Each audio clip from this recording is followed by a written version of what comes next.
నేను నమ్మను అని చెప్పేసి విదిక్కుల్లో కడితే మనం ఇక్కడ వెళ్ళదు. అవును. అదే ఇతర రాష్ట్రాల్లో కానీ ఇతర దేశాల్లో కానీ అన్ని దిక్కుల్లోనూ కడతారు వాళ్ళు. ఈశాన్యంలో కూడా బాత్రూములు పెడతారు, అమెరికా, ఇంగ్లాండ్. అవును. అక్కడ అది ఫారెన్ కంట్రీస్ లో అక్కడ వెసులుబాటుని పెట్టి పెడతారు. నేను చూశాను సార్, అంటే సింగపూర్లో కిచెన్లోనే బాత్రూమ్ ఉంటుంది. కిచెన్లో. అవును. నాకు యుఎస్ నుంచి ఇప్పుడు ఇక్కడి నుంచి వెళ్ళినటువంటి తెలుగు వాళ్ళు వాళ్ళ ప్లాన్లు అవి పంపిస్తూ ఉంటారు. ఓకే. పంపిస్తే చూస్తే అవి విదుక్కులకు ఉంటాయి.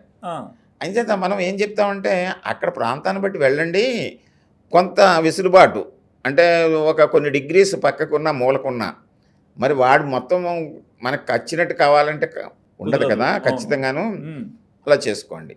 అయితే మన సాంప్రదాయాన్ని వదిలిపెట్టకండి, అంటే బాత్రూమ్లు ఈశాన్యంలో బాత్రూములు లేకుండా చూసుకోండి అని చెప్తాం. చాలామంది ఈస్ట్ ఫేసింగ్ మాకు కావాలని అనేసరికి అక్కడ ఏం చేశారంటే అక్కడ వాళ్ళు రేట్లు పెంచేశారు.